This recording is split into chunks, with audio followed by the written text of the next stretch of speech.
All right, everyone, we are live again. Dynasty Mirror Search for Huru. Thank you so much for joining. As we always do before we get started, just want to give you guys a couple of reminders. Make sure you guys go to dynastymirror.com. Again, make sure you go to dynastymirror.com. While you're there, buy the new release, new children's book, It's Libation Time, a children's guide to the ancestors, written by yours truly. Make sure you cop a copy and also buy some gear as well. Also, subscribe to the email list. Again, please subscribe to the email list. Join the email list so you guys can stay up to date in regards to what's going on with Dynasty Mirror.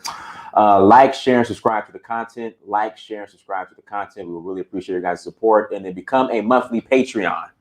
Patreon.com, search for Huru. Again, just support Black media, everyone. Support Black media. Without further ado, we have two special guests on with us. Well, really two people, but really one because they're married. So yeah. You guys are really one. The Blantons, everybody. The Blantons is on with us today, all the way from South Africa.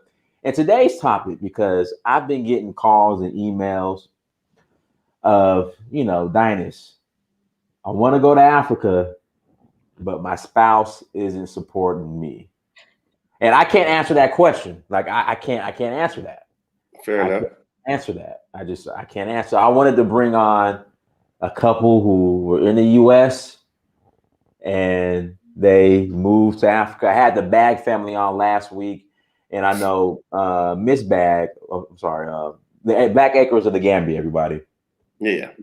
And Miss Cynthia, she was saying how at first she wasn't for it. And then her husband was like, look, I'm going with or without you. And then she got in line and she went. But like I said, I've been getting a lot of emails and, calls like, Dynast, I had these plans. My wife said she was down. When it was time to go, she got cold feet. And now my plans are in limbo. What do I do? And I'm like, look, I'm not married. I have my son here. So right now I'm back and forth, but I can't give you outside of, I'll pray for you. I mean, I don't know what to say. So guys, go ahead and introduce yourself, and shout out to the page. Everybody, make sure you go to YouTube, the Real South Africa on YouTube, correct? Correct. And then everyone, on the thumbnail of this video is the website for you guys to go to as well. So shout out your page, tell everybody what you do, and then we'll start from there. Okay. Well, like I said, I'm Mark Blanton from the Real South Africa. We're based here in Johannesburg. We provide all types of travel, all types of tourism experiences here in South Africa. We market and we focus on the diaspora, bringing them back here so that they can have the opportunity to put their foot on ground, and then of course have someone that they can call to say, how do I get here? We sort all that out for you, and so forth. Our YouTube page is The Real South Africa. Check it out. It's pretty robust. A lot of information, a lot of content, and of course you get opportunity to interact with South Africans because we have a lot of them on our page and so forth. And this is my wife. Hi, I am Dr. Latasha Blanton. I'm the other half of The Real South Africa.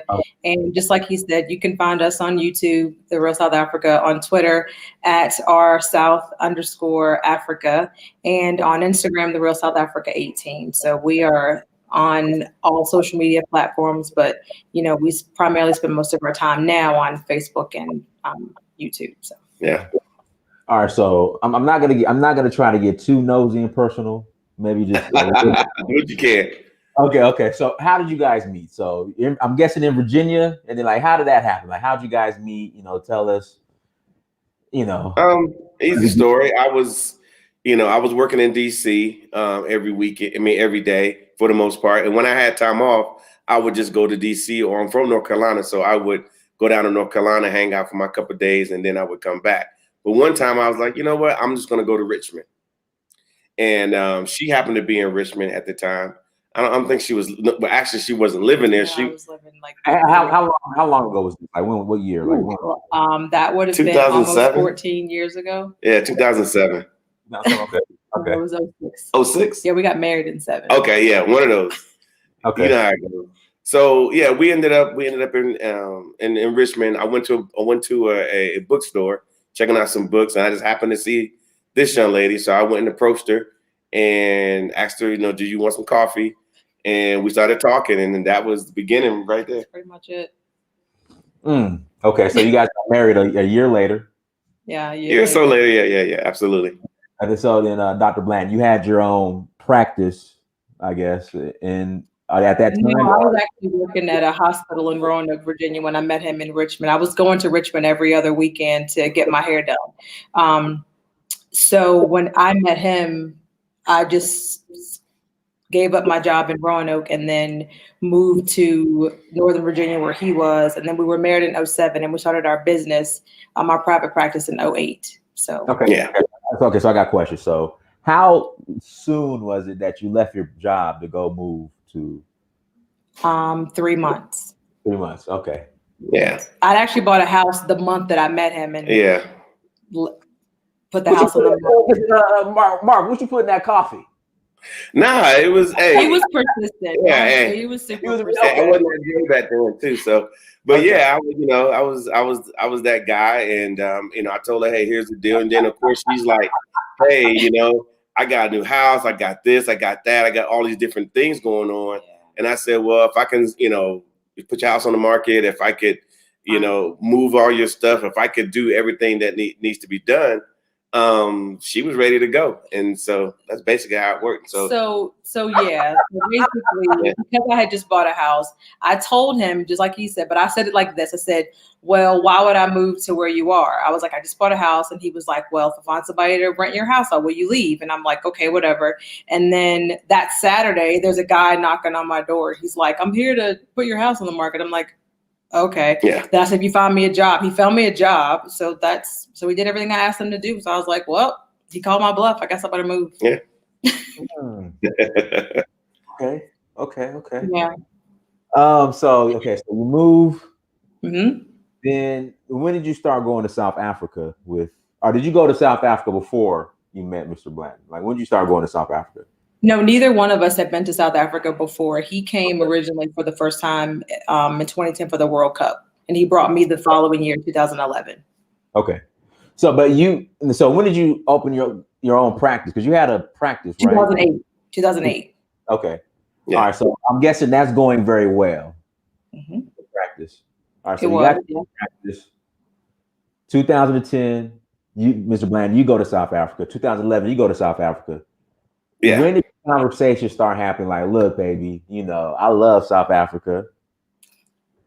Or let me ask you, Ms. Blanton, when you went in 2010, okay, and he came back, like, what was how did he feel about South Africa? What did he tell you about it? Like, were you excited from what he said, or were you like, whatever? Or like, how did you receive him going to South Africa? Well, in 2009, we had actually saw a short clip of a video called Blacks Without Borders, Living the Dream. And so we saw that in 2009, and just so happened the following year, he ended up going. So we had been talking about it a little bit, but we didn't really say, oh yeah, we're solidly gonna plan a trip to South Africa. So when he went in 2010, I was like, this is perfect. You can go and see if it's really like what we saw. And I tell everyone that he doesn't get excited about too many things. And when he got here, he called me on the phone and he was so excited. I was like, who am I even on the phone with right now? But he was so excited. Like and he stayed excited. When he got home, he was excited. The friends that he made while he was here, they continued to call and invite him to come. So eventually it was like, I think we better go back and visit as a family. So that's when we came back the following year. But I mean, he never stopped talking about it after his first visit. All right. So you go and visit, both of you, you come back. Mm-hmm. When did the discussion start taking place? Like, look, let's make that move. Oh, that was while we were here together as a family in 11. Like as soon as the plane landed, I was like, why haven't I been here before? Like, what's the deal? Yeah. So the conversation started. And then around 2013, we were like, okay, solid. If we're going to move to South Africa, we need to go stay for an extended period of time. So we spent 2 months here in 2013, trying to solidly say, can we stay for more than 10 days, 2 weeks? And we stayed for 2 months. And at that point, it was like, there's no other place we'd rather be. And then we opened the toy store in 2015 here. Had toy that store. Yeah. Unpackage that toy store. I need to know more about it. Toy store. Yeah, we actually we actually had a Barbie store here for 2 years. We you know we blonde hair, blue eyed Barbies in Africa. No. We had the black Barbie. Black Barbie. Okay.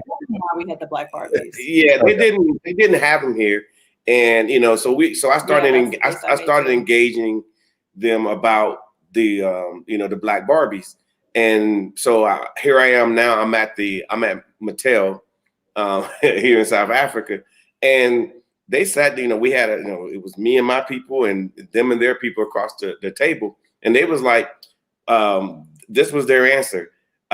Black people in South Africa see black as poor and white as rich. So they felt that black Barbies would not sell here in sub-Saharan Africa. They was just like, they won't sell. They just won't. And by the time I went back and forth with them in reference to, look, in the US, black children, black mothers buy black Barbies for their children, and just gave them the whole thing and the history of why it would work. And then they finally said, okay, while we was there at the table, it's okay, we're going to go with you. And then they gave us a 2-year deal where we could sell the black Barbie. So we had to come here, open up a store, and they supported us, as far as outfitting the store and getting in what we needed. And yeah, so that's what we did. And that's basically how it went down. So the store was an excuse to basically, come back even more often. Yeah. Okay. So I'm guessing the store was profitable. Yeah, it did okay. It did okay. And then after about 2 years, because you got to keep in mind, they would see the dolls and they would actually just look at it and they say, are they knockoffs? Are they fakes? Like, I've never seen a black Barbie. I mean, they literally have never seen one. I mean, it's in a proper box. It comes exactly like we would get them in the US. It took them a little while to realize. And then you start getting little black girls coming in, and then you start getting, black moms coming in, and then all of a sudden they started selling. But initially they thought they were knockoffs. Like, what is this? Yeah. Okay, so when you guys finally decided to move, now sure. You have practice. A lot of people would have said, I'm pretty sure you heard it. Okay, you're gonna leave this for Africa? What is wrong with you? Did you get that? Like, you're gonna sell this and leave this for Africa? Did you get that at all or no? If I got it, I probably didn't pay very much attention to it. My soul was crying to be here. I was always sad when we left to go back home. I was tolerating our business practice back home. Yeah. It was just a matter of time. And I remember in 2016, I said to him, I was like, I do not want to practice after I turn 40. And I was like, I don't know what you're going to do about that, but I'm not doing it. So, yeah. So that was pretty much another challenge for him, but he found a buyer for our business and I was able to stop practicing by the time I turned 40. Mm-hmm. So then, me and Mr. Blanton talked about this on the previous show we did. So sure. another I would say, people, another, I don't want to say objection, well, kind of somewhat of an objection. People will say, hey, sell your real estate and go. And then some people say, no, hold on to your real estate in America, rent it out, then go. Now, Mr. Blanton said you guys sold the real estate. Everything. Yeah. Why did you do that? What was the logic? Well, for us, like I said, it wasn't like we were straddling the fence. Mm-hmm. And it wasn't like we just woke up one day and we wanted to go and then we were leaving the next day. That wasn't even the thing. We had done our due diligence. We came here enough times. And when you start adding it up, we had more at stake here in South Africa than we had in the US. And then when you start looking at quality of life, when you start looking at the overall thing, we just decided, hey, like right now we have some friends that are African Americans that are right here that are still straddling the fence. They have a lot of expenses. They got issues, things that are in the States they got to deal with. And then they're here trying to start and do things. And they could possibly do more. But every time they turn around, they got to go back to the U.S. for a reason. They got to deal with a house. They got to deal with, something that they have to deal with, which is fine. But at the same time, they're never really fully committed to being here. I had a friend of mine who called me last March. He's been here. Herman's been here for a long time, 20-something years. And he's literally calling me, asking me about what should I do. I'm thinking about going back to Atlanta, for various reasons. Of course, he changed his mind because he lives on a very nice homestead here. So because he's committed to being here. So in my experience in dealing with the rest of the African Americans that are here, once you make that commitment, it's not like you can't go back to the States and visit and do all these great, wonderful things. But I think they treat you different, especially when you are here full time. Like nobody asks me, how long are you here for this time? That used to be the case. Now they know that I'm here. And now that we live in our community, people see us all the time. Nobody's saying, hey, when are you going back? Yeah. They're like, hey, we got a business opportunity. Let's sit down and talk about it. I like that better. Guys, make sure you hit that like button. Again, hit the like button. We're going to open the lines up in about 15 minutes so you guys can call in and ask your questions. So you get to South Africa, like as a couple, like what were the struggles early on? Like any adversity, any problems, or was it just smooth? Well, and I would say this now, South Africa, from when I visited and from the times I visited and from talking to other people in South Africa, it's pretty much America, Africa. So I would think okay, am I wrong? Am I right? Am I wrong? No. It's like, I mean, all the stuff you're going to look for in Africa, you're going to find it here. Yeah. But everything that you're going to find in a Western society, you're going to find it here. And that's what I like about it. So if I want to go to, I guess people think if it's African or Africa, that it has to be downtrodden and has to be all these different things. Unfortunately, these people here in South Africa work really hard to get where they are and have the things that they have. And when you get here, they want to show you, Santon City, which is super built up. They want to show you their mega malls. They want to show you their stock exchange. They want to show you everything that they've done. They don't want to always just show you, hey, things are bad here. Can you come help? They are moving forward, and they're moving forward really fast. And I think that's, when people are looking at, like I said, I don't know much about the other countries, but I know here they're very proud of what they've been able to accomplish here on the continent. Yeah. All right, so you guys get there, you get your home, you're settled now. Now, it seems like you guys have been very supportive of each other, especially a move like this. Yes. For couples out there, what advice can you give them if they're saying, hey, Dynus, my spouse is like, no, they're not going to go, or they backed out? Like, what kind of advice could you give to that person? Like, if any, like, what can you, because I can't give the advice. So, because I'm not married, what kind of advice could you give? What you got? Well, I mean, honestly, it is a team effort, right? For example, she agreed, I agree. We talked about this, around the house. We talked about it all enough between us. Now, if we were waiting for anyone else to agree with us, like a family member or anything to that effect, then we would still be in the U.S. still talking about it, talking about a trip that we're going to take back to South Africa. I will tell you this,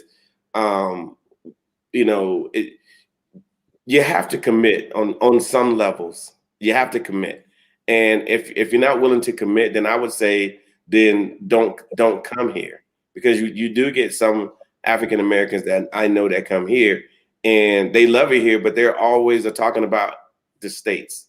You said the African Americans are there. Say again? Yeah, yes. You said the African Americans there are still talking about the states. There are some that come here and they're like, the U.S., the U.S., the U.S.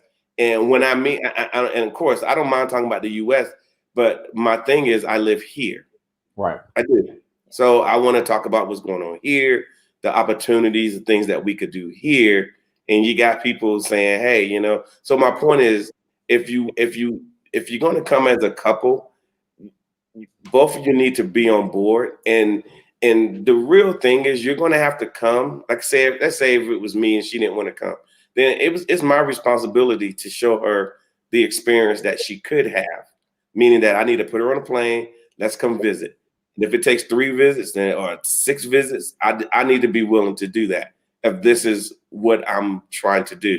But I can't be flighty. I can't be like, oh, well, I like it, but, you know, I still want to go to Bike Week every, every year. I got to let all that go and just think about the possibilities and so forth. So I don't know if that actually answers the question, but that's about as best as I can do. All right. So at least convince your spouse to visit. At least come visit. Here's what I would say from a female's perspective. Go ahead. So because we had both been here together and we were both talking about it, there was nothing that said that I had to come. I do believe that if I had been like, I'm not going, he'd have been like, deuces. Yeah. But I understand that. And the reason why we committed was and the reason why I committed, because I said to myself, I didn't want to practice physical therapy after 40. And I was like, I want to know what other options I have as far as to actually live the life that I want to live. And there was no pathway for me to do that staying in the States. So the only way that I could live the way I wanted to live, the way I felt I deserved to live, was to follow him here. And I say follow because it was ultimately his idea and I agreed, and then we just committed together. So I only get one life, and if it fails here, I can always go back to the States, but I wanted to at least come here and try it and commit to being here in South Africa, being amongst the South Africans here, and just immerse myself and just kind of say, I know I can always go back to the States if I want to, but I'm here and I enjoy being here. Yeah. Larry Davis, shout out to Professor Davis. How large is the African-American community in South Africa? Do you guys know by chance? Or is there a pretty large African-American community in Joburg? I would say, large? Yeah, I don't know what large is, but I know we get together from time to time. Obviously, through COVID, we hadn't actually gotten together. But prior to COVID, if we had a meeting, maybe 100 or 200 people would come together to just talk about, what's going on and so forth, just to fellowship. So it's easy to get 100 to 200 people together. The funny part about it is that a lot of times, let's say myself, and I decide to say, okay, I want to have a gathering. It doesn't really cross my mind just to say, okay, let me get my African Americans here. I might call some, say, hey, this is what we're doing, but I'm 100% sure that I'm going to call my South African friends as well. Yeah. So to me, at this point, is really no difference. The biggest reason why I like calling my South African friends is because, and it's going to sound crazy, because they're fun. They like to do stuff, and most of them are pretty affluent. They're doing big things, in Joburg. They're doing big things, and it's nice to tie into people who are willing to open up and say, hey, this is what we're doing over at the Joburg Theater. We want you guys to come through and have a good time. So they do offer a lot as South Africans, and we do like that. Someone in the chat room was asking, have you guys met anyone from the film Blacks Without Borders? Yeah, easy. Mm-hmm. Charles Henderson, James Prevost, that dude.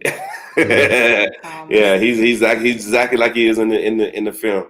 So many, about 4 or 5 of them. Yeah. Now, someone was saying, well, you guys now, Mark, I know you have a daughter, right? Yes. Now, do you guys both have kids together, or was it? No. All right, so they're saying now, if you have kids in a movie, can you guys speak on that, or no? I can't speak on it, but I say we would have still done it. Uh-huh. Yeah, and there are people here, single parents, and then there are married couples that have kids, and I think they get educated somewhere. I'm pretty sure. And they, they have the American school here, and they have international schools, and people, their kids go to school. So I don't hear anybody complaining about the school systems or anything like that. So it must be a good deal. So if somebody's in a relationship and they're like, look, I want to go, but the spouse is like, no, I don't want to go, should that person just say, okay, you know what, give it like a year and then dip? Or what would you guys say? To go to counseling? Like how any honestly advice? I wouldn't. I'm not gonna say I'm even qualified to give that kind of advice, but I will say that it's very, very difficult to understand what you don't know. And at the very least, give your spouse the chance to understand what you're trying to show them. Then once they see it, they may change their mind. But if they don't change their mind, then you've got some tough decisions to make, because I could have easily come here and hated it. And I can tell you, if, as much as he loved it, he would have left me in Virginia, like hands down. Yeah, I mean, and I would have expected that. It's his life too. He doesn't have to suffer just because I don't want to be here. Yeah. That's not fair. Yeah, I think a lot of times too, we have several people that want to come here, and they just on a visit alone, and they'd say, "Oh yeah, we travel everywhere." They'll go all over Europe. They'll go all over the Bahamas.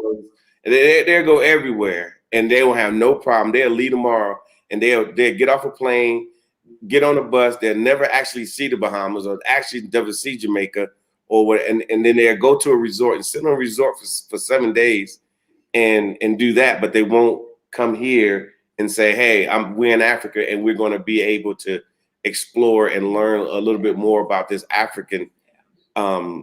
Skin that we do have, so and what generally happens, and I'm just gonna be honest with you, people, they don't come simply because one person is not interested in even taking a look, but they'll go everywhere else, especially Europe. Guys, hit that like button again. Please hit the like button. If you're watching, hit that like button. Let's see here. We talked about this before, but somebody's bringing up the chat room.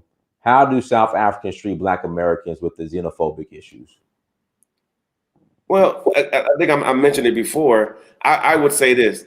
Unfortunately, like, for example, when you're in the U.S., you don't really know the interactions that South Africans have with the rest of the continent, because it's very limited. It's limited. And when I say limited, people come down here for business, and they come to do what they got to do, and then they may go back. And unfortunately, they don't know anything about those people. They don't. Congolese TV doesn't show here in South Africa. South Sudan television and artists, they have no idea who they are. But U.S. people, they know who we are, because everything that we do, from the BET Awards to the Soul Train Awards to everything that we do, to Real Housewives, to everything. I mean, there's nothing that doesn't get pumped down here that they see. And so the relationship is good, because they just want to meet us. They just want to say, hey, I've been watching this show for, was it Power? Yeah, they watch Power. Yeah, and they get excited. They're like, wow, Black people are living like that. And then they want to meet us. So our relationship is good from my perspective, is because they had the opportunity. The new Beyonce come out today, they get it today. Everything that comes out, when I turn on the radio stations, unlike in the U.S., you might go to a city, you got like 2 or 3 channels that are Black, and that's one that everybody listen to. Hell, most of the channels here are Black, simply because.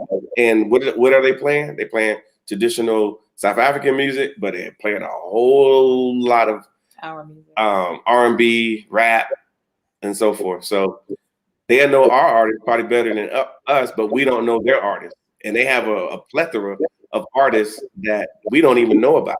So the xenophobia, I think, a lot of times comes from for us, we don't have any issues because we talk like this. So the moment that you say one half of a syllable, they know that you're American, and then they automatically say, "Hey, oh, okay, you're like those Americans.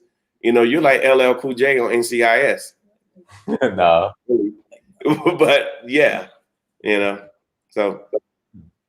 Guys, if you want to call in and ask a question, send me an email, huru@searchforhuru.com or huru@searchforhuru.com. Send me an email, and I will send you the link, and you can ask your question again. If you want to ask a question to huru@searchforhuru.com. Has there been any moments where you guys were like, you know what, I want to go back to America? Have you guys had this? No. Don't you blaspheme me. I'm just asking. Let me try to answer that question. It's so funny. It cracks me up because people sometimes they talk to us as if we never lived in America. And I'm like, I lived 48 years in America. I kind of have an idea, and this could be somebody who's 30. And it cracks me up how they're telling me about America. And I'm like, look, I grew up in North Carolina. I'm from America, and they just automatically just assume that America has the best of every single thing. America has a lot of great stuff, but I promise you, everything that you're going to find in America, for the most part, you're going to find here in South Africa. But what I will say is that the best stuff that's here in South Africa, you will not find in America. Like I'm sitting here now, I'm drinking this pomegranate juice. It's 100% pomegranate juice. It's ridiculous, versus I couldn't find that in the US. 100%, like 100. Nah. Yeah. Yeah. Cold pressed. Yeah. And it's not like I didn't have to go to Whole Foods, and pay $10 for a little. No, this is just a normal thing that we have here. And so forth. So, again, am I longing for the US? No. And especially that little pudding cake. What's it called? The Mama. Oh. It's heaven, right? Yeah. It's heaven. Man. Like I found a South African spot out here in Atlanta that sells it, but it ain't the same. It ain't the same. No. They be doing it up over here. You gotta do it. Yeah. Oh my God. Oh my God. That mob. Whew. Man. Man. So guys, again, if you want to call in, the link is in the chat room. The link is in the chat room. Now, tell us more about your guys' platform. For those who are late joining the chat, and what was the inspiration behind it? Say again. Tell us more about your platform for those who are late joining the chat, and what was the inspiration behind it? The inspiration. Okay, yeah, like I said, our platform is the Real South Africa. We are a tourism company, and actually, like I said, we're the only Black-owned tourism company here in South Africa. We're the only ones from the U.S. that's doing what we're doing. There's other people doing it, but they're not African Americans for the most part. So, and the whole inspiration behind it, the Real South Africa, is just one thing. We came here and we fell in love with the place, and we were fortunate that we actually came here. So what we wanted to do was set it up so other African Americans can come behind us, kind of like what's the name, Harriet Tubman. You can come and see it for yourself. Like I said, whatever, we've had many people who come and they have all these preconceived notions. We've had them come off the plane with printouts and data in their hand, and we're like, okay. But it doesn't take long for them to overcome that and realize that there is another reality somewhere else outside of the United States. So our motivation and vision was just to give other African Americans who would sit back and say, well, how do you get to South Africa, but they can get to Paris? No issue. Give them an avenue to get them here just so they can see it, on a vacation. We're not asking you to move here per se, but you could at least come here and visit. And, then of course, if you decide you want to, do more, then we can obviously move the bar to assist you in trying to, get here on a full-time basis, since we're here on a full-time basis. You know what I noticed about South Africa, which is, I don't want to say odd or weird. It's, you have all the amenities, 24-hour electricity, running water, everything. You don't have the big ass tanks like in West Africa, like in Ghana and some places.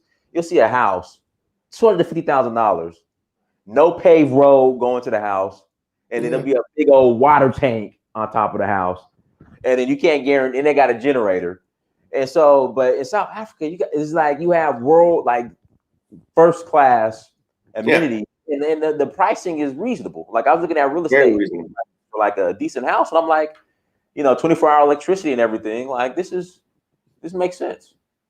Yeah. So like I said, you're not really missing anything.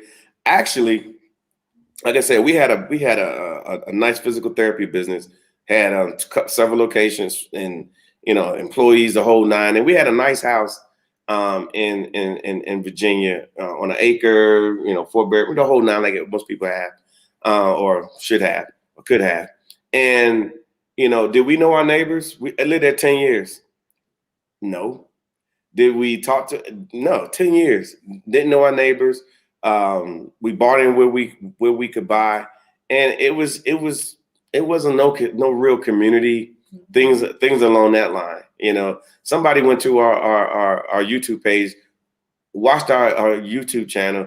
They actually live in our community right here, and then they send us a message on our YouTube saying, "Hey, brother, I live right here in the community." And so we set up a meeting for tomorrow. I mean, that's what we do, and nobody's not saying, okay, well, they're South Africans, you're African American, you shouldn't mix. That's all we do on this end. And that's what makes it nice, I think. Yeah, it makes it nice. Yeah. All right, good. Let's see if we got anybody who wants to call in. Again, if you want to call in, send me an email and you're more than welcome. Call and ask a question. We're going to take a couple callers then. And I know Mr. and Mrs. Blanton got other things to do. Do they have solar power in the homes? Yes. If you want it, you just go down here to the solar power company, and they will come out and put solar power on your paneling on your home. Like, for example, because I like my pool heated. It's just what it is. So I had a solar power heating for my pool. That's something that could be had here in South Africa fairly easily and reasonable. Oh, this one I asked you. Conceal and carry. Now, South Africa, you can carry firearms. Am I right? Am I wrong? Like, I don't know, and I'm not going to try to give you an answer. I don't know. Never intended to buy a firearm or check on firearms, but they do have firing ranges where you can go to. Matter of fact, they got some upscale firing ranges here that's ridiculous. They bring you food and drinks, and you can shoot they do the most here. It ain't like here in the U.S. Well, they're in the U.S. But yeah, they do have that. Oh, let's see here. It takes a rare sister to follow that path. Rare. Okay, I don't know who that was. Okay, here we go. So, cost of living. If you want to get a nice 2-bedroom condo downtown Joburg, a 2-bedroom condo. Oh, like 40-something. Yeah, maybe. Honestly, it all depends. There's a lot of what we call here upmarket, which is equivalent to upscale. There's so many upscale areas in Joburg. It's ridiculous. Mm-hmm. You can get you a nice you said it's a 2-bedroom condo or whatever. Okay. 2-3-bedroom condo, Yeah, they have a 3-bedroom apartment, something like that, townhouse, something to that effect. I mean, you're probably looking at spending 80,000 upscale, gated, security. What is your favorite? No, the reason why I'm looking like that is because, again, you're going to spend $80,000 for that. You have 24-hour electricity, hot and cold water, hot water.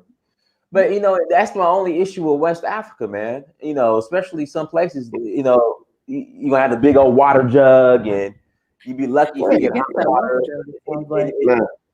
But no, it's water tank, like, or the borehole.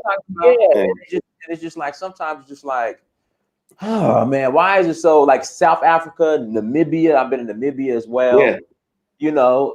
Tanzania. Roads completely paved right to your driveway or to your house. Yeah. Meanwhile, you're doing an active massage, then you pull up to the house, it's $350,000. It's just like, I just don't understand how it works like that. Like, I don't know. It's just, I guess. Well, I could add to, like the marketing thing, with everybody going to Ghana is a great thing and whatnot. Are they prepared? I can tell you this. From a tourism perspective, which, in America, people think tourism is just travel and things along that line, but it really isn't.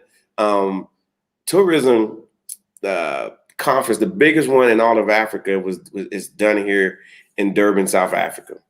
And one of the biggest issues with tourism, not just on the leisure or leisure side, but on the conference side, because that's where a lot of the money is made when big companies and small companies decide to fly in 50 to 100 people to do all these conferences. The biggest problem with other parts of Africa that they at the meetings they're talking is the simple fact that they don't have the infrastructure in place to host these conferences, to host, people properly. So that's what they're saying. I mean, these are their tourism bureaus,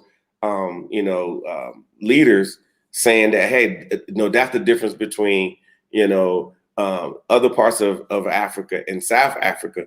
And that's why so many conferences, so many people come here, because they can actually, put together a nice situation, because they do have, like you said, nice roads, infrastructure, transportation. They have retail, they have entertainment. Everything is here, and so forth. But obviously, the media blitz, for us says don't go there. It's xenophobic. It's crime. Okay, fine. That's what they want you to believe. But then on the back end, you see every European in the world, they're busting them in, sitting right here in South Africa. So it's weird when our South African friends, the second thing they ask us after our name and how you doing is, where are the African Americans? Like, where's everybody else? Really? So they're asking for us to come to South Africa. Oh, absolutely. Yeah, absolutely. Yeah, you go to our page on the Real South Africa or our channel, and that's everything we posted. Like, I'm glad you guys are here. Like, what's going on? Like, why are, and they are literally asking, because they're like, we don't build up our country. We don't did this. We don't did that. We know what you guys like, stuff like that. And why are you not here? Where are they? All right, so you guys chose Joburg. Why Joburg over Durban and Cape Town? I would do Cape Town. But I don't know why. I would do Cape Town. I like Cape Town. Yeah. But why Joburg over Cape Town or Durban? So when we spent the 2 months in Cape Town before, Cape Town is beautiful. Love Cape Town. But for what we were trying to do at the time we were there, which was 7 years ago now, so we were much younger.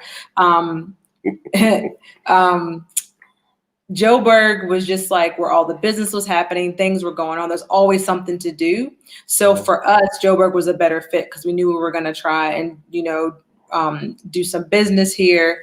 And if we were going to do anything that was going to be relevant, Joburg was going to be where it was going to happen, because Cape Town is not necessarily slow, but it's definitely so laid back, kind of like California, I guess, that we probably would have, I don't know, eaten ourselves to death in there. And then what about Durban? What about Durban? Well, Durban, we've been there a few times, and we love it. If I had a choice between Durban and Cape Town, I would choose Durban. Cape Town, like I said, Cape Town, if you want to be like a straight up tourist, see the most beautiful things you ever seen, and then leave, you would be like, wow, I just can't believe what I just saw. It's insane. The only thing I could compare it to, most of us haven't been to South France. I have. It's ridiculous. A lot of us, but the only thing I could think of in the US, I'm not even counting Hawaii, is San Diego. That's about as close. Yeah, you can't compare. San Diego's still no comparison. Yeah, I know, and that's about as close as you're going to get to Cape Town. And Cape Town like 50 times better. So a lot of, for us, we can choose Joburg, jump on a $75 flight per person, and be in Cape Town in 2 hours.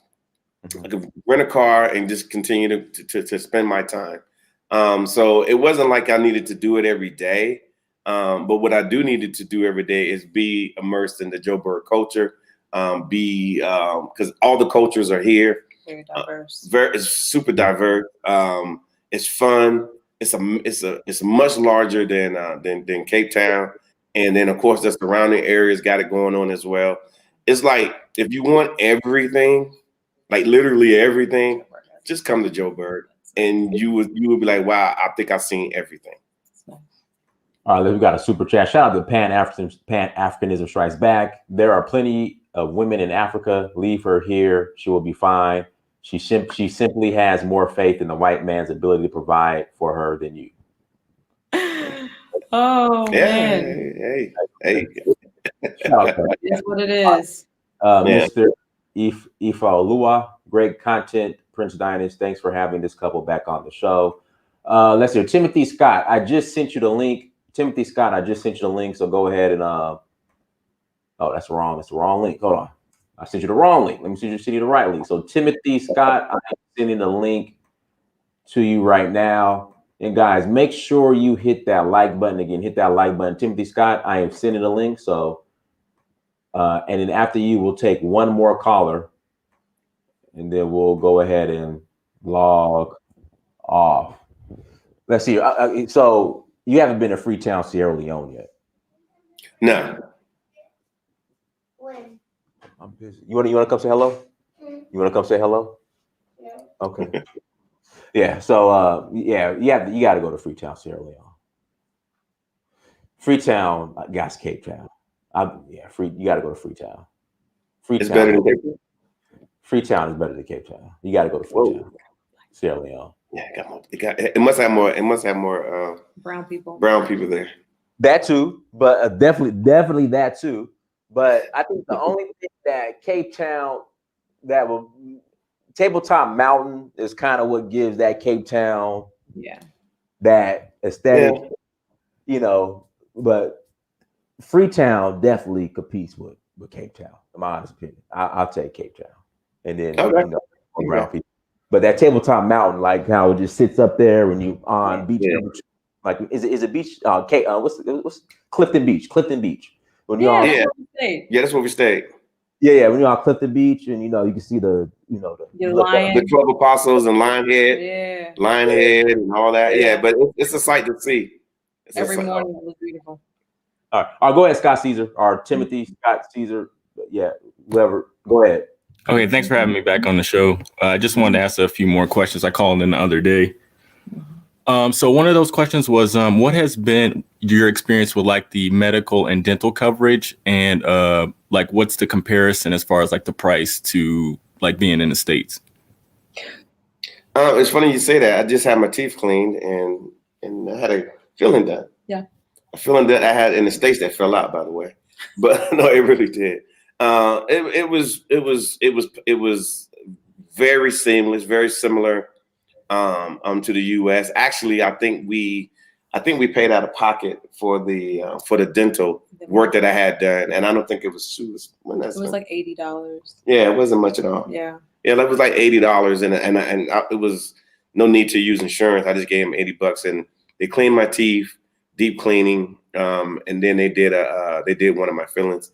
As far as medical is concerned, they do have, for us, we, have the top tier health insurance here, and it's very inexpensive. I'm talking about no copays, none of all that craziness, private hospitals that we get to go to. We don't go to public. And I think we pay roughly about a couple $100 for both of us a month. Yeah. So that's a lot cheaper than what we had Blue Cross Blue Shield or Anthem. With all those copays, and you only can get this many visits. No, we got the Cadillac plan because and again, we could have bought a cheaper plan, but we figured I just want a Cadillac plan. Yeah, but they've got like Maybach plans. So. Yeah. They got plans even more exorbitant. But like I said, for us, we get the opportunity to go to the private hospitals and so forth, because we have insurance. And then of course, the country itself, for everybody else, they have free medical for everyone. So everybody has free medical. Every citizen. Okay. And also, as far as like the transportation and the car buying, like, was it a smooth process for that, or do you, like, in retrospect, do you think maybe you should have got like a container and maybe shipped your vehicles over? Well, that's right. But in South Africa, they drive on the other side of the road, right? Drive on the other side of the car, On other the side of the road. So that other side. yeah. So I mean, you can bring your American car. You would be little people like, why is this guy on the wrong side of the car? That would be one issue. But the buying process, I will tell you this, which I didn't know initially, and that's why we put it in. We do have a book that we have. So if you are interested in getting a book that details a whole litany of stuff, it's called. You can email us at info@therealsouthafrica.com. Info@therealsouthafrica, and it costs $15. But we spent a lot of time putting this together because we just did. But you have to have a thing called a traffic registry number. When South Africans, when they turn 18, they automatically get it. However, if you are a foreigner, you have to have it. It's kind of like it's not your driver's license. That's just how they track you. So like if you get a ticket, they will go against that traffic registry number. Then that's how they find you. Or if you go to register a car, you have to have a traffic registry number to register a car. Now, truth be told, through the visa process, once you get that sorted, you got to go to their version of the DMV and apply for it. But that was the only thing that was different. Everything else is the same as the U.S. You go to the dealership, pick out a car. If you're going to pay cash for it, you can pay cash for it. There's plenty of cars, plenty nice, very nice cars. There's more BMWs here than anything here in South Africa, and Mercedes and Audis. Those are like the three, and VWs. Yeah. And VWs. But everything's here. Or you can go to a local bank here and get financing for your car, and the dealerships will take care of it as well, just like in the U.S. Now, real quick, sorry, Scott. How does financing? Here we go. This is another question I'm always asked. So, South African kind of banking system when it comes to loans is, from my understanding, similar to America. Am I right or wrong? It's very similar. If you can prove, basically, if you can prove you have some income, however you have income, that's basically all they're looking for. So they don't do credit. Do they do credit score as well, or? Yeah, but for us, it doesn't. Like, for example, your U.S. credit don't mean anything over here. So right. if you are a foreigner such as ourselves, you would have to just basically show them that you have the means to pay it back, meaning that you got income. You open up a bank account, you put money in it, things along that line. But at the end of the day, it's not like you got to say, okay, I got a 800 credit score, I should be able to get that car. Over here, it's completely different. They would just look at you as a foreigner, and then as a foreigner, they would say, okay, how can I explain it? You have income. Either you got it coming in from the States. All they want to do is see that you have income.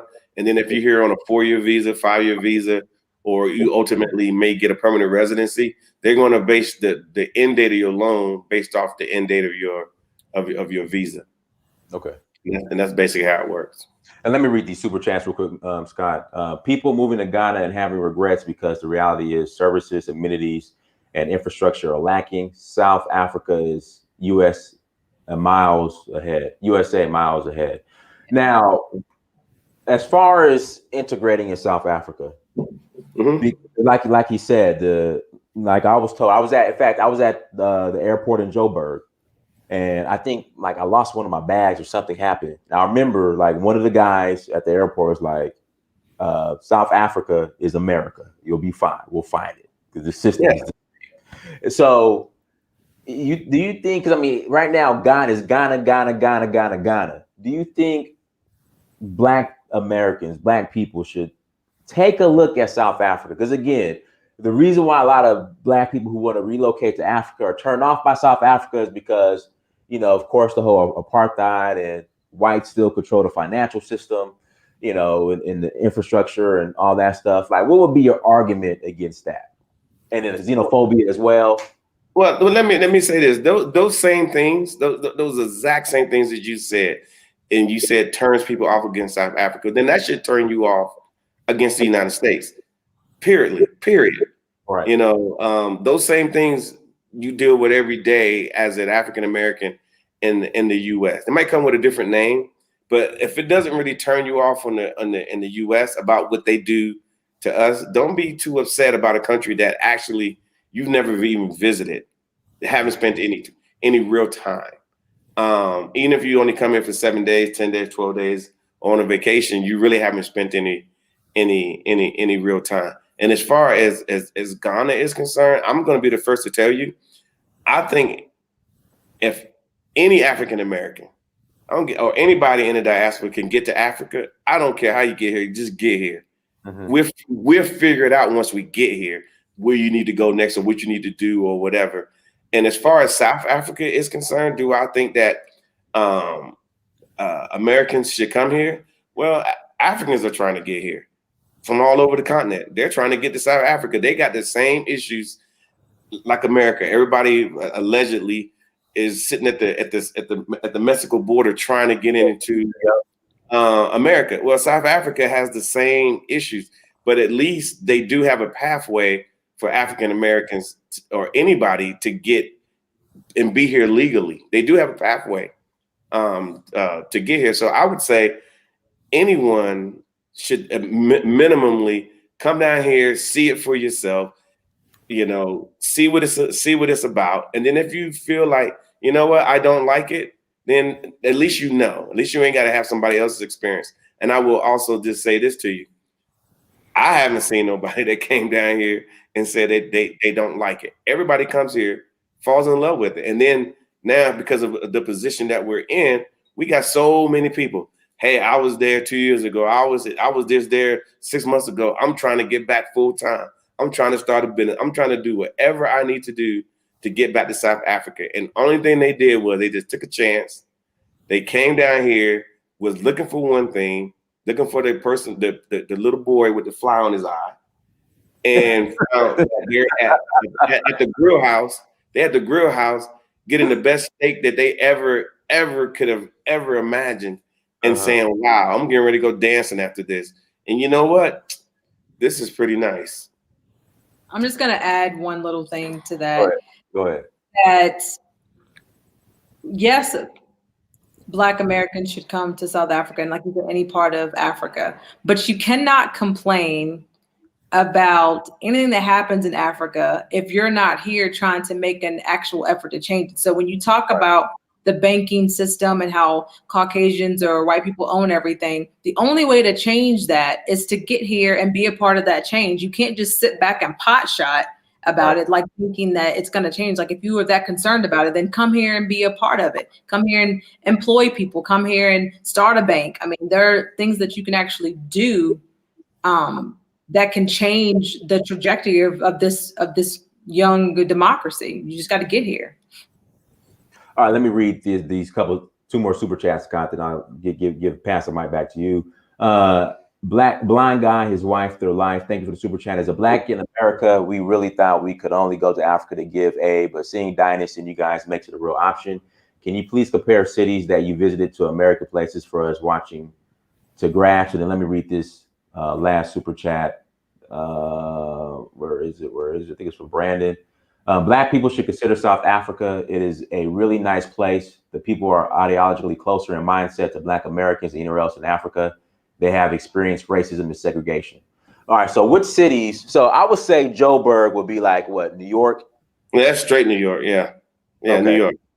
Okay, then Cape Town, we'll say LA. Well, LA is real good. San Diego. Yeah, I would say San Diego.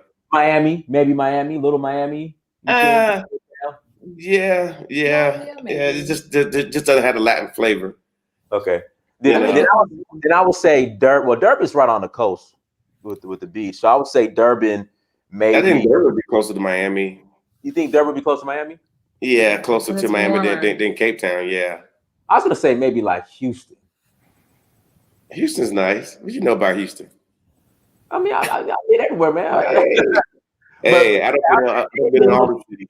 I can see Houston, Miami-ish in one with Durban. Yeah, but people don't realize. Like I said again, we talk about that. We're gonna call it the big three. Durban, Cape Town, and Johannesburg. But we got like probably about 20, 30 other different cities that you don't know that are absolutely freaking amazing, ridiculously amazing. We're gonna go do some glamping, some glamorous camping up in Mpumalanga. We got invited. We're going. I mean, they are literally going to set up these beautiful tents. they're gonna have showers. They're gonna feed us. Bring out the bubbly, the whole nine, and we're gonna be looking at some of the most beautiful scenery that South Africa has to offer. And then obviously you got Lesotho, which is literally right inside of South Africa. Then we got all the mountains and the mountain ranges. So there's a lot here. It's more than just the big three. So I guess it gives it a small light if you only talk about America and you only say LA, New York, Chicago. Right. There's a lot more to America, just like it is here. Would you say Joburg's more like LA or New York? No, it's flat out New York. New York, okay. Yeah. Okay. Flat out. Go ahead, Scott. Yeah, so I was just also wondering about like business needs. I mean, you all are business owners, and most of the people that I've talked to, they've said, if you're going to come to Africa, unless you're doing like a government job or teaching English, you need to be prepared to like create a business to sustain yourself. So what are like some things in your years of being there that you're kind of surprised that people haven't, invested in? That's a good question. I will tell you this: we got people doing everything. When I say everything, I pretty much mean people are doing everything. And this is what was told to me. A friend of mine, he's African American, he's from North Carolina as well. His name is Timothy Maurice Webster. And if you look him up, you will see that he's all over South Africa. He's written so many books. He's done all these different things. And he's very popular. Everybody knows him, and he's African American. He told me, and this was one of the things that motivated me. He said, "Mark," because he asked me. He said, "Mark, what are you trying to do?" And I said, at the time, "I'm just trying to see if I can live here." And he told me, he said, "If you're an African American with some means," and I'm going to repeat that, you're an African American with some means, you automatically fall in the top 7% of the population here in South Africa. And initially, I didn't know what that meant. I had no idea. But I listened to what he said, meaning that if you was in the 7% in the United States right now, if you was in the 7% of the population, below the 1%ers, you're in that, say you're at 7%, you wouldn't be asking stuff like, what can I do? Or, what business opportunities that are there. You are the ones who are making those opportunities. You're the ones that creating these opportunities. People are coming to you if you're in the top 7% in the United States saying, okay, this is what we're going to do. And all these highly educated people would come to you for leadership. Unfortunately, that's kind of how it is here. As an African American with little means, you fall in the top 7%. And I'm gonna give you a real good example. The best example I can give you is if you go to Signature's restaurant, that is like the most hoity-toityest restaurant in Johannesburg. That's where all the movers and shakers go. That's where the ministers go. That's where the big business people go. That's where everybody who goes, because it's expensive to South Africans. Unfortunately, for us, it's not expensive at all. So you can walk in there with this accent or the one that you carry right now, and the moment that you ask for for a drink, they're all going to turn around and say, "Oh, you're from America." And then they're going to engage you, and then they're going to say, "Well, let's start something. Let's do something." Those are the opportunities that exist here in South Africa. It's not like when you're in the U.S., you got to go to the business people and ask them, "What can I do?" No, you make those decisions. And unfortunately, I see people talking about Akon as if he's like he's not for real, but he's here in Africa. They're going to coalesce around him and say, "Hey, what do you want to do?" And he's been telling them, and he's been doing it, and they're going to support it. So I know that doesn't really per se answer your question, but you got to understand that from the U.S. perspective, that's a perfect question. Being here on the continent, especially being here in Joburg, being a Black American who talk the way you talk, with your background, whatever it may be, you fall in the top 7%, because all the movers and shakers are just first generation. We just left the township, and they might be the minister of this and the minister of that. but they see you and they're like, oh my God, this guy. And they're going to say, okay, well, why don't you come to my ministry or to my business and see how you can assist? And then I'll tell you a funny story. I was in Cape Town. And so where I was staying, there was like a restaurant like right around the corner. So I walked to it. I walked in. The minute I opened up my mouth, all the waitresses start running towards me. Black American, oh, Black American. Yeah. Yeah. But imagine going into a space where people who are, in our actual world are millionaires, and you're over there and they're over there drinking in this beautiful place, and you're there too, and all they want to do is get an opportunity to talk to you. Hey, brother, why don't you come over? Let's smoke a cigar. Let's talk. And by the time it's all over, they got your details. They're calling you the next day. Hey, can you come by our offices? We really want to know what you think. And you're like, this is not my industry. Don't care. They just want you, as long as you can represent yourself as an African. You got to understand the culture. You got to understand the lingo, not the language, the lingo, and show respect when there's somebody older than you. You show the respect. And I'm a little older than most people now, all of a sudden. So they always call, all of a sudden, I used to be the young guy. Now I'm the old guy. So they show me a lot of respect simply because that's why I don't cut this off. That's simple. Great. Yeah, great. Yeah, because they show me respect simply because I'm older. I'm Baba. He's an elder now. Yeah, they always call me Baba. I'm the elder once you turn 40. That's what I was told. I'm sorry, what? Once you turn 40, you become an elder. From what I was, or you become, yeah. I'm a Alcy, so I get to be an auntie basically. So I'm good with it. Like it's all good. I accept my role. Yeah. All right, go ahead. You got any more questions on Scott? Go ahead. Yeah, I just had one more, and this is broader for everybody, especially Diners, because I think you've probably been to more African countries. But I was wondering more about like the interactions with the police. Like as I've seen and heard from other people in other videos that have traveled throughout, that is kind of common that certain like border officials or regular cops on the street might try to like shake people down for money. And I just wanted to know what you all's experience has been like with that, or people that you've talked to. I'll say this. So it depends which country. So in Namibia, I actually rented a car and I was driving. I got to a checkpoint, and I literally just showed them my American passport, and it was just, they made me pop my trunk, but they started asking me all types of questions about America. And then they were like, "Why?" Well, because I'm more into like the rural, the villages. That's where I go. And so they were just like, "Why are you going here?" I was like, "I just want to meet the tribe here." And they were like, "Okay," and they let me go.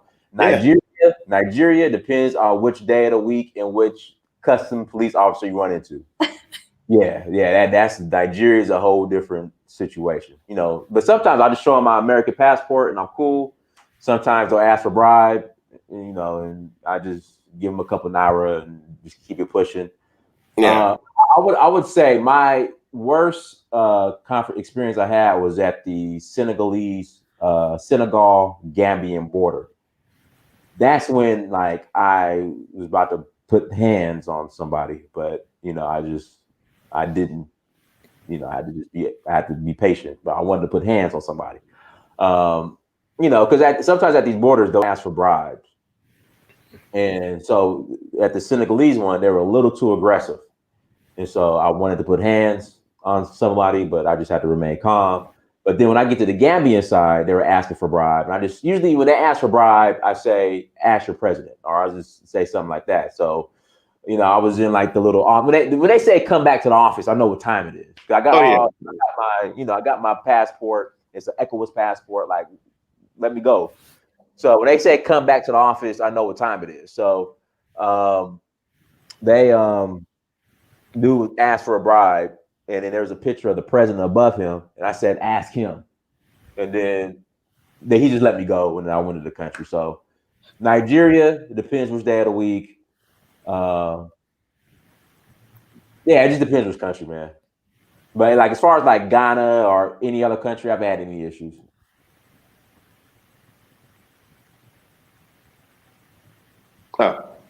Well, I can add to it here in South Africa, it's funny. First of all, like you said, you normally as an African American or American, you showing your passport. You may show them your driver's license. Because they're gonna ask for your driver's license. You show them your U.S. driver's license, and they're like, "Oh, you're from America. What are you doing?" Blah blah blah. They might ask you a couple questions, not like more inquisitive than anything, and then they say, "Okay, well, go ahead and go," and they'll go ahead and let you go. The worst case scenario that I've been in is they're so funny. They try to be slick with it because they don't want people to know what they're doing, but they're all doing the same thing. So they'll pull you over, and then they'll say, let me see your driver's license. They might start like a short conversation, and they might say, hey, like Dana said, they'll call you to the back of the car or something, and then just to have your little 50 rand. 50 rand is like $3. Right. Have your little 50 rand. Have it kind of folded up like your grandma used to, and then just say, all right, brother, just give it to him, put it in his hand. Or if you're slick, like I've been in the past, I keep a 50 rand, which is like $3. Close. No, I do. I have it close to my wallet. I have it all set aside. You can't be like telling them that's what you're doing. No, that's what you do. It's part of it. And then you give it to them. You give them your license. And then they'll give you your license back, and they'll keep the little bit of thing, and then you just keep it moving. Now, honestly, sometimes you might be speeding. Sometimes you probably need to be stopped. And in the U.S., you would have got a ticket. You would have messed with your insurance, things along that line. So, in some ways, it's very beneficial to just get a guy who caught you $3 and move on versus having to go through court and pay tickets and fines and all that. So. That's my experience. But ain't nobody getting beat up. That's for sure. Yeah, ain't nobody getting shot and beat up like here in America. That's never going to happen. Yeah. Okay. Well, that was all I had. Thanks for having me back on. Thanks for answering my questions. No problem. No problem. All right, cool. So what we'll do, we'll go ahead and close out. Everyone, thank you so much for joining. Blanton family, anything like sharing closing? Say again? I'm sorry. Anything you'd like to share in closing? Well, I would just say for people that are on the fence about visiting South Africa, just think about it. Keep watching Danas. Keep, follow us on YouTube as well. We always show you the positive side of South Africa. We do that on purpose because you get enough of the Western media showing you all of the nastiness that they want you to see to keep you from coming, but they're telling you that because they don't want you in Africa, which is exactly where you belong. So I would say just think about it. And for those of you that have spouses that are not sure, have them keep watching videos until they're convinced, and then eventually put them on a plane and bring them to South Africa. Yeah, and that's basically the same for me. Just come to Africa. If you're on the fence about going to Africa, go get that experience. All your DNA will perk up, and your melanin start popping, and you'll be like, I never knew. And then to the point to where I'm like, I cannot believe there's people who live their whole lives and never come back to Africa, because you got to feel this. This is something that is a failing. It's absolutely a failing. So, but again, go to our YouTube channel, The Real South Africa. We got plenty of stuff there. We're adding stuff all the time. For you guys. And then if you like what you like, you can go ahead and give us a call. And once you give us a call, or we can send us an email, then we can go ahead and get you scheduled, get you booked. And then you'll see our smiling faces at the hotel when you get there. Yep. Be ready to greet you. Sir, everyone, thank you so much for joining. Shout out to O'Shea Duke Jackson for the super chat. Where the African sandals at? Thank you for the $1 super chat, O'Shea. I know that $15 Ugandan shillings, whatever it is. I know that's $1. So I appreciate it, O'Shea. Thank you. Thank you for the super chat, O'Shea Duke Jackson. Thank you, brother. Everyone, thank you so much for joining. Like, share, and subscribe. Make sure you go to dynastymirror.com. Until next time, family, Dynasty Mirror, search for Huru. Peace. Thank you. Good night. No problem.